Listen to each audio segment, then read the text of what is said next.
Dalam Bapa dan Putra dan Roh Kudus. Amin. Allah Bapa di surga, kami ucap syukur dan terima kasih bahwa kami selalu Kau ingatkan untuk menjadi manusia yang baik, yang kudus, mudah-mudahan.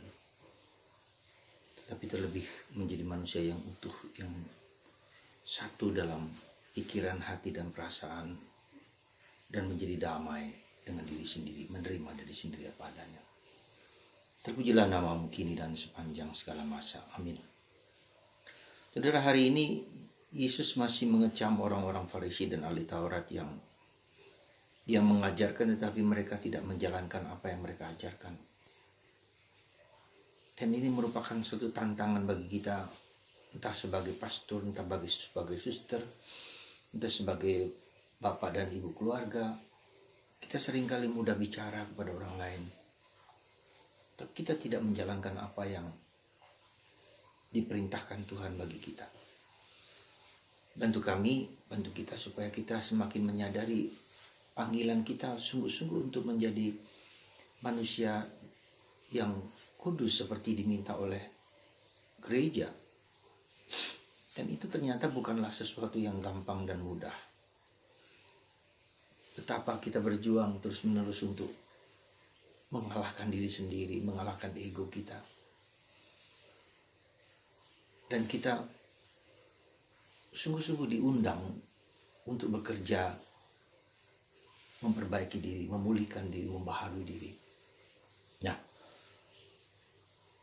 dalam pelaksanaan kehidupan ternyata bukanlah yang mudah tanpa rahmat dan tanpa bantuan Tuhan.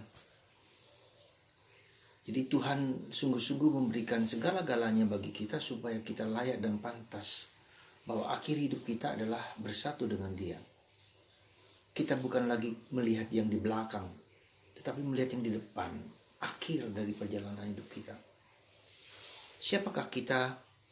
Entah orang kaya, entah orang miskin, entah dilahirkan dari keluarga yang apapun juga, memang cukup menentukan apa yang akan ke depan. Tetapi kita melihat apa yang kemudian akhir, ya, perjalanan hidup kita, akhir hidup kita, itulah yang harus kita renungkan, yang menjadi bahan di mana kita sekarang ini ya harus berjuang untuk mencapai itu, berusaha untuk mencapai itu berkat bantuan dan rahmat Tuhan.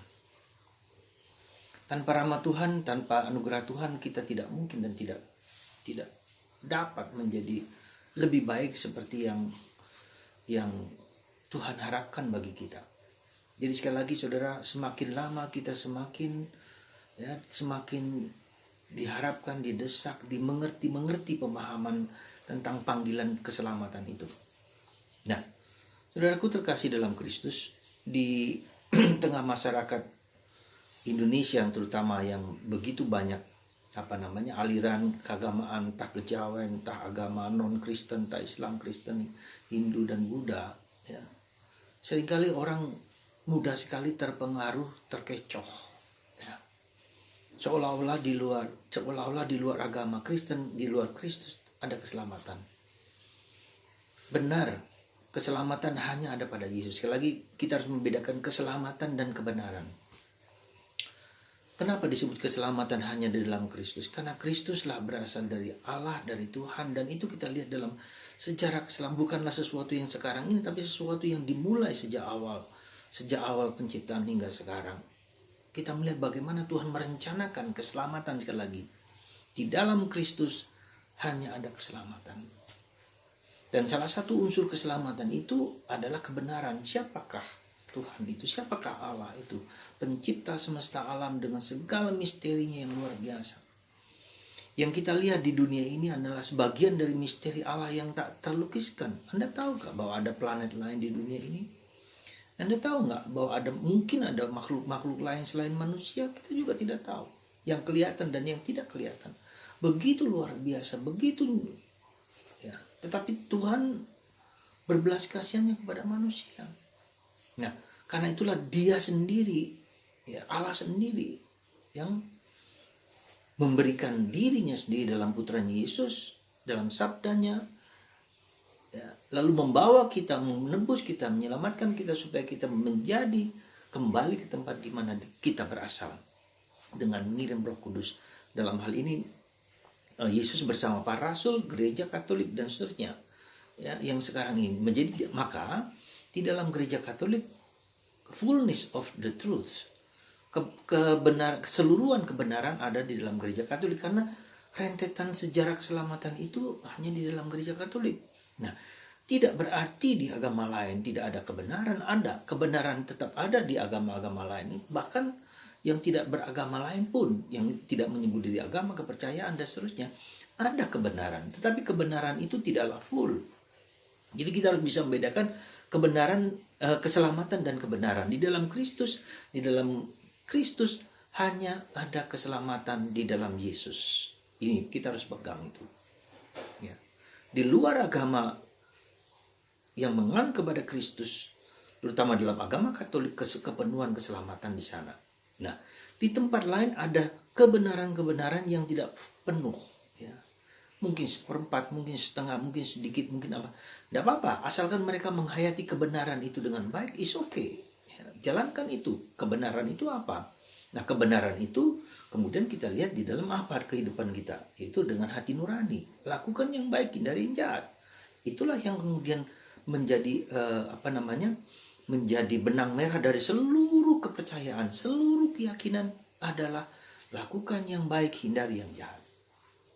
Itu yang menjadi titik. Nah, di dalam keselamatan itu Allah memberikan kepada kita bukan hanya lakukan yang baik, hindari yang jahat yang kita sebut dengan hati nurani, lebih daripada itu, yaitu Yesus. Jalan menuju ke surga itu adalah Yesus.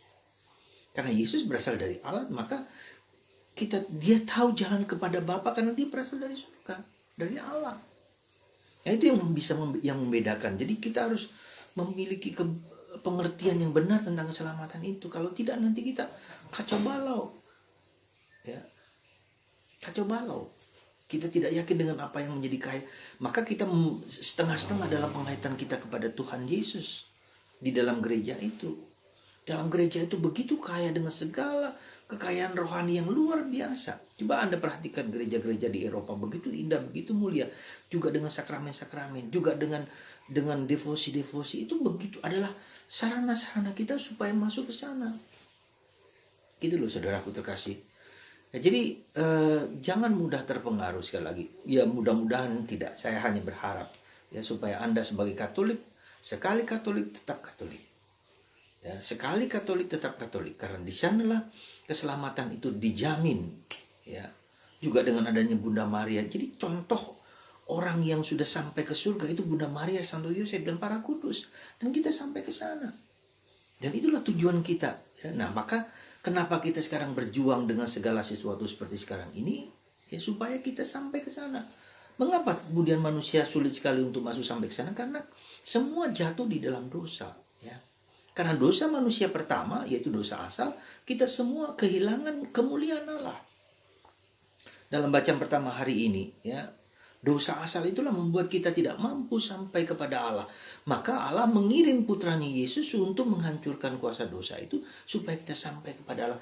Nah, karena dosa satu manusia, lalu disembuhkan, diselamatkan karena satu manusia, yaitu Yesus Kristus. Coba lihat, Anda perhatikan itu dengan baik. Nah, jadi saudaraku terkasih, kalau sekali lagi ada banyak orang yang menawarkan tentang keselamatan itu, ya boleh-boleh saja, silakan. Tetapi keyakinan gereja gitu loh. Apakah mereka yakin bahwa mereka sampai kepada surga? Apakah mereka punya keyakinan bahwa pendiri mereka itu sudah di surga? Tidak tahu. Ya. Mungkin ada orang-orang yang kita katakan tanda petik orang kudus, orang leluhur kita yang memang bermaksud baik, ya. Bermaksud baik, orang leluhur kita mempunyai maksud baik supaya kita menjalankan yang baik dan menghindari yang jahat. Itu saja intinya. Menjalankan yang baik, menghindari yang jahat. Bagaimana caranya? Ya, seperti itu. Ya. Tapi Yesus lebih daripada itu. Dengan menghancurkan kuasa dosa yang membuat manusia jatuh dalam dosa, yang membuat manusia tidak mampu sampai kepada Allah, yaitu dosa manusia pertama, dihancurkan oleh Yesus. Hai maut, di mana sengatmu, kata Paulus. Sengat maut adalah dosa, dan dihancurkan oleh dosa dengan penderitaan. Jadi itu sampai kepada Allah kita harus mengikuti cara Yesus, pola Yesus. Ya. Itu yang harus menjadi pegangan kita, pola Yesus. Kita tidak bisa menghindar dari penderitaan, kita tidak bisa menghindar dari kesulitan. Dan penderitaan kita itu juga bisa berasal dari leluhur kita, di mana bagian dari itu meresap dalam kemanusiaan kita juga. Kita ikut serta dalam karya penyelamatan dan penebusan Yesus bersama Yesus. Kita mendoakan leluhur kita mendoakan orang tua kita mendoakan siapapun juga, ya. Nah, disitulah saudaraku terkasih menjadi bagian penting dalam sejarah keselamatan manusia, dalam sejarah keselamatan kita. Kita dipanggil untuk menanggung dosaku sendiri, dosa orang lain, dosa siapapun juga. Kita berdoa supaya semua orang diputuskan ikatan-ikatan dosa yang telah dihancurkan oleh manusia pertama itu. Jadi saudaraku terkasih, ya itulah panggilan kita, itulah pengertian keselamatan yang harus kita jalankan. Jadi yakinlah di dalam gereja Katolik. Dan hari ini Yesus dalam dalam ajarannya mengungkapkan kecelakaan kepada orang-orang Farisi yang selalu gagal.